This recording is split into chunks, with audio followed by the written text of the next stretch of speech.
सादर राधे राधे मेरे प्रिय सम्मानित बंधुओं मित्रों को। मित्रों,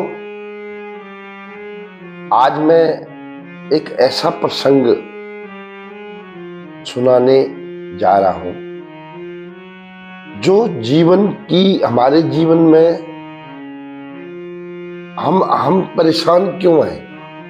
अगर कोई एक आध आदमी भी इस बात को समझ जाएगा ना तो उसके जीवन से परेशानियां हट जाएंगी। ये अनुभव की बात है, ये कोई सुनी सुनाई ऐसा कुछ नहीं है। ये अनुभव, ये मेरा अनुभव है कि ये जो संसार के गजड़ बजड़ में जो है ना, काम सब करना है, रात दिन लगे रहना है, लेकिन इस पर लिप्त नहीं रहना है।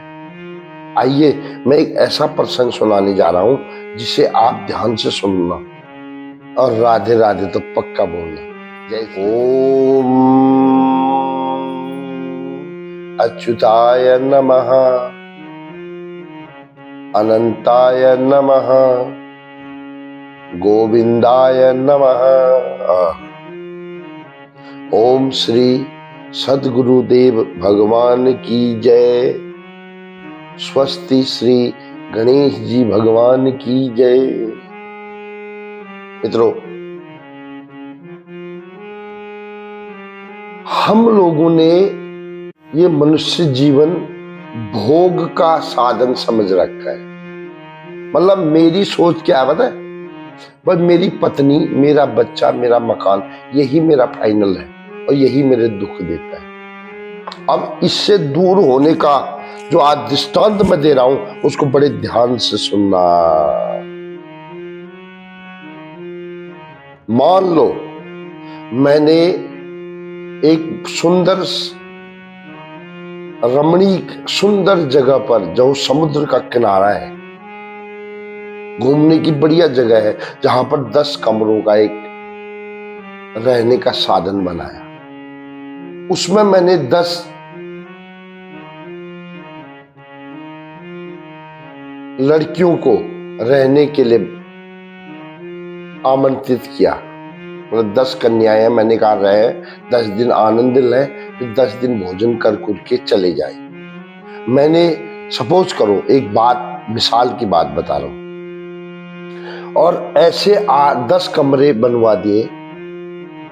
ये 10 कमरे में से एक कमरे, हर एक कमरे में सब सुविधाएं हैं। टेलीविजन लगा हुआ है, बाथरूम है और समय समय पर भोजन है। सुबह का नाश्ता, दोपहर का खाना, शाम का खाना, मनोरंजन का समय, गेम खेल के लिए और घूमने के लिए जगह है। लेकिन मैंने क्या किया, एक काम किया। मैंने कहा कि आप लोगों में से एक, मैंने उसका रख रखाव करने वाला उसमें से वरिष्ठ बना दिया, सीनियर बना दिया। मैंने कहा आप लोग देखभाल करना, चाबी आबी लगा देना जब घूमने जाओगे।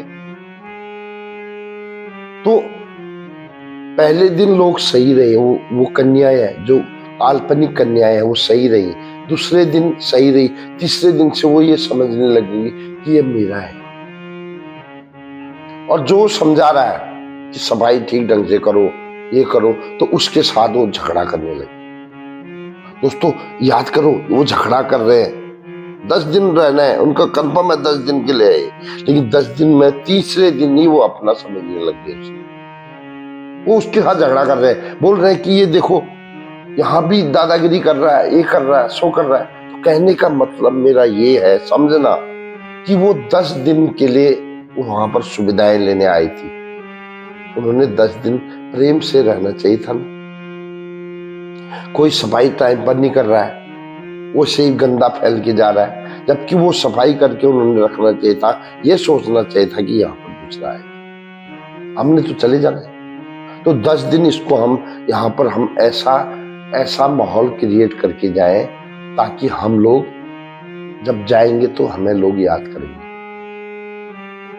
हमने उसके बाद जो जिस मालिक ने, उस लड़कियों ने, जिन मालिक ने वो बनवा रखा सुविधा, उससे भी आंख दिखानी शुरू कर दी 7वें दिन। उसको भी नेग्लेक्ट करना शुरू कर दिया। ये इसका मतलब संसार के लोगों से तुलना करो तो हम लोग उस भगवान की बनाई हुई सुंदर कृति में उस भगवान को ही भूल जाते हैं, उसे ही नेग्लेक्ट करने लग जाते हैं, मतलब अपनी मर्जी करने लग जाते हैं। तो इस दृष्टांत को जो समझ जाएगा उसके जीवन में चकाचक हो जाएगा। तो ये 10 कमरों का मकान क्या है?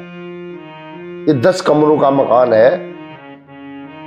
5 इंद्रिय, 5 ज्ञान इंद्रिया, 5 कर्म इंद्रियों का ये मकान है। यहाँ सब सुविधाएं हैं ऐसी जैसे हमारे जीवन में। लेकिन हमने यहाँ पर क्या किया? सिर्फ सुविधाएं ली, झगड़ा किया, पिचाद किया और एक दिन चले गए और उस दिन के बाद मिले ही नहीं। तो सोचो, ऐसा ही हमारे जीवन में भी है। ऐसा ही उन 10 कन्याओं का जो मैंने बताया, वो 10वें दिन चले गई, उसके बाद उसे कोई नहीं मिला, ना वो सीनियर ना वो मालिक।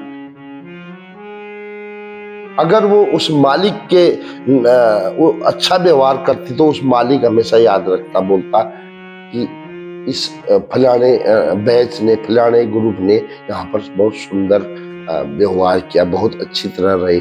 ऐसे ही भगवान भी बोलते हैं कि दुनिया में मैंने इसको भेजा था, इसने वहाँ मेरा भजन किया, लोगों से प्रेम किया और सत्संग किया और लोगों के साथ मिल के रहा। तो यही वो जो वहाँ की तुलना है, यहाँ भगवान की तुलना। तो हमारी चल रही अकारण करुणा मृणालय भगवान श्री कृष्ण की कथा।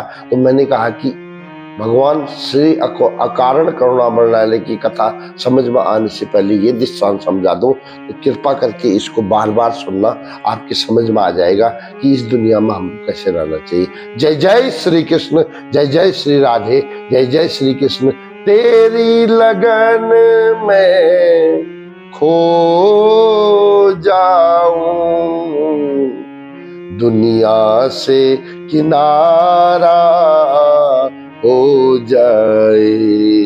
सादर जय श्री कृष्ण।